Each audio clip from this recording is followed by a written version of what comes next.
नीचे जो आप देख रहे हैं YouTube चैनल, इसको आप लाइक करें, सब्सक्राइब करें, कमेंट बॉक्स में जाकर एक प्रतिक्रिया अवश्य दें और इस लिंक को आप ज़्यादा से ज़्यादा शेयर भी कर दीजिए। वोकल फॉर लोकल के लिए आपका इतना सहयोग हमें चाहिए। धन्यवाद। जय हिंद, जय भारत।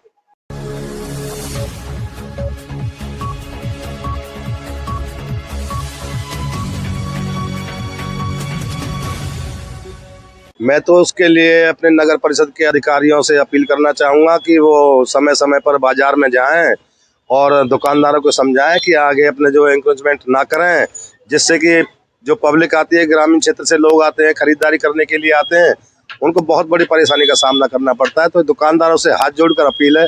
अभी हमारे एक पार्षद साहब जो अभी नया, हमारा छोटा भाई यही बांके नीमतले से है, उनको भी मैंने मीडिया के आपके माध्यम से ही सुना था कि उनको भी काफ़ी परेशानी का सामना करना पड़ा था।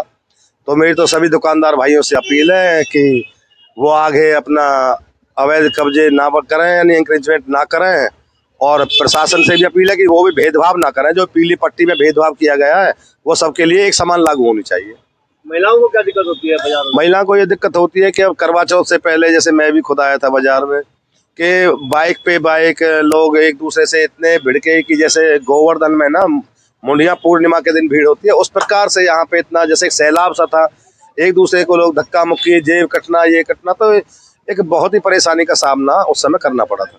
तो बाजारों में दुकानदारों को क्या छूट देनी चाहिए त्योहारों के नाम पर?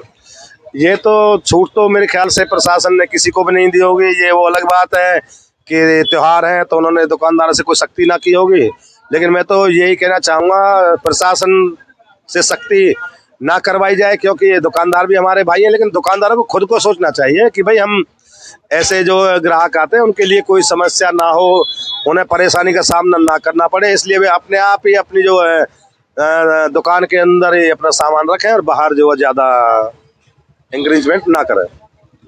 टेम्परेरी एंकरेजमेंट के लिए हमने कम से कम 5 साल तो मुझे लगातार हो गए हैं, हम डीसी एसडीएम के साथ अपील करते हैं। वो आते भी हैं और लोगों से धमका के भी जाते हैं दुकानदारों को, पर दुकानदार बाज नहीं आते हैं।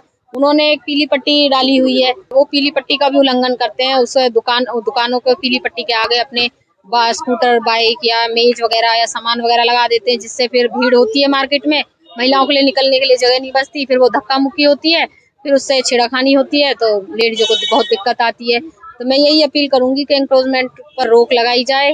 मेरा प्रशासन से भी यही अपील है। फिर दोबारा से एंक्रोच, अभी दिवाली का टाइम है, भीड़ बहुत ज्यादा चलेगी, त्योहारों के टाइम पे ज्यादा होता है, तो एंक्रोचमेंट दुकानदारों को समझना चाहिए ये चीजें। मैडम, दुकानदारों का ये कहना है कईयों का कि त्योहारों के अवसर पर छूट मिलनी चाहिए दुकानों के आगे सामान लगाने की। नहीं, क्यों मिलनी चाहिए दुकानदार भाई? छूट बिल्कुल नहीं मिलनी चाहिए। क्यों मिलनी चाहिए? क्योंकि अब हमारे भारत हिंदू धर्म के अनुसार हमारे इतने त्योहार हैं, 12 मास त्योहार होते हैं। दिवाली है, जन्माष्टमी है, करवा चौथ आ रही है, धनतेरस है, फिर होली भी आएगी, फिर इतने त्योहार हैं कि वो कहाँ तक दुकानदार उसको देगा। नहीं, इतना छूट ठीक नहीं है। हमें उनका और उल्टा दुकानदारों की मदद करनी चाहिए। और क्या कहेंगे आप? और मैं ये कहना चाहूंगी कि एंक्रोचमेंट ना ये हटनी चाहिए ही चाहिए, क्योंकि उससे ना तो एम्बुलेंस मार्केट के अंदर घुस पाती है। खेल खुद मोहल्ला है और जैसे 2-3 मोहल्ले ऐसे हैं जिनमें इतना भीड़ भाड़ा इलाका है कि वहाँ पे अगर एम्बुलेंस के लिए जगह नहीं तो मरीज के लिए तो बहुत दिक्कत हो जाएगी।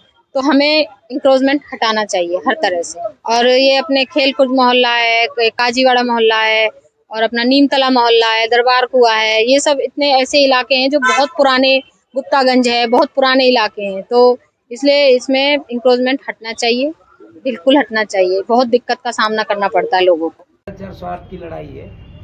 बाजार में जो दुकानें बनी हुई हैं उनके आगे अभी आपने देखा होगा पट्टी खिंच गई थी अभी कुछ दिन पहले, और जो दुकानों के आगे नाली का जो एरिया है ना, ज़्यादा से ज़्यादा 1-1.5 फुट में नाली बनी हुई है दुकानों से आगे। तो दुकानों के जो अपना सामान है उसको ज़्यादा करो, नाली तक अपने वहाँ तक रख लो। इन्होंने क्या कर रखा दुकानदार भाइयों ने, इनको लालच बन गया है इनके अंदर। इनका पेट उससे नहीं भर रहा है जो दुकानों में सामान बेच रहे हैं या उसके काम कर रहे हैं, उससे नहीं भरता। उन दुकानों के आगे ये किसी भाई को और जो आए हुए हैं बाहर से, उनको इन्होंने 500 या 1000 रुपये पर डे पे वो लगवा रखी हैं। या दुकानों के आगे कोई फड़ से लग रहे हैं, क्या हो रहा है हम तो सुनते रहे हैं जी, और देख भी रहे हैं, हम निकल रहे हैं वहाँ कर खूब। तो उनसे इन्हें आमदनी बन रही है 15-20 लाख 15-20 हज़ार रुपये महीना, 30 हज़ार बाकी आ जाए इन पे, और अब सरकार की जगह और फड़न लगा रखे हैं। देखो जी भाई, इनकी रजिस्ट्री जो दुकानों की है, इनकी जो बैठे बाजार में लोग, जहाँ उनकी रजिस्ट्री खत्म है वहीं तक तो है उनकी जगह, या उनकी जो सड़क है वो भी रजिस्ट्री में हो गई है, जो उन्होंने अपने वहाँ वो लगा रखे हैं, फट 500 रुपये रोज या 1000 रुपये रोज। बीजेपी के विधायक दीपक मंगला वो भी व्यापारी हैं, लोगों का ये भी कहना है जो कब्जा नहीं कर रखा जिन्होंने, वो कहते हैं कि उनकी शय है। ये बिल्कुल गलत बात है जी। दीपक मंगला कभी भी, चलो वो अब 8 साल से, अब 5 साल से पॉलिटिकल सेक्रेटरी, 3 साल से वो पलवल के विधायक हैं। हम भी उनके पड़ोस में रहे, हम भी उनके छोटे भाई हैं, पड़ोसी हैं, मोहल्ले के हैं। वो कभी भी किसी गलत काम के लिए कभी नहीं कहते, और ना उन्होंने कभी किसी को ऐसे गलत आदमियों को सह दी। ये तो बेकार की बात है। उन्होंने तो और वापस कई बार तो उन्होंने कहा कि भाई इनको जो है, जो भी व्यापारी लोग उनके पास जाते हैं समाधान निकालने के लिए, खूब उन्होंने प्रशासन को भी कहा जो उचित कार्रवाई हो उसको करें।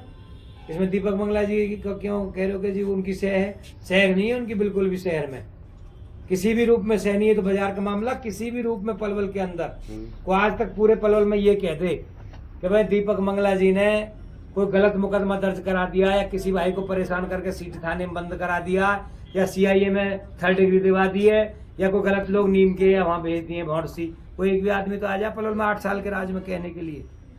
राम राज है पलवल में दीपक मंगला के आने के बाद, राम राज है पलवल में दीपक मंगला के आने के बाद, राम राज है पलवल में दीपक मंगला के आने के बाद, राम राज है पलवल में दीपक मंगला के आने के बाद। लोग शांति का जीवन व्यतीत कर रहे हैं पलवल में। अच्छा, ऐसे भी कहा जाता है कि नीमतला मोहल्ला चाहे तो बाजार इंक्रोचमेंट है 2 घंटे में।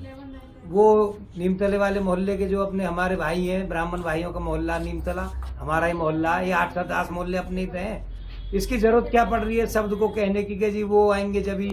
ये तो प्रशासन जो पलवल में है वो इस कार्रवाई को करे ना। SDM की पोस्ट है पलवल में, DC साहब हैं, प्रशासन बैठा है, वो कहें इन बातों को, वो करें। हमने नहीं कहा है, ये खुशहाल गर्ग व्यापारी नेता उन्होंने कहा है। वो गर्ग साहब का अपना विचार है जी, मैं इसमें क्या कह सकता हूँ। जानते हो उनको आप? उनको तो मुझे पता नहीं, पर मुझे इलाका जानता है भूटानी जी। नहीं, खुशहाल गर्ग से मिले आप? मैं कह तो रहा हूँ आपसे जी, मैं उससे वैसे बाजार के नाते एक मिलना जुलना अलग बात है। बाकी आपने शब्द कहा कि आप जानते हो, न जानने को तो सब जाने हैं जी। बाकी मैं तो अपनी बता रहा हूँ, मुझे इलाका जानता है बॉर्डर से बॉर्डर तक।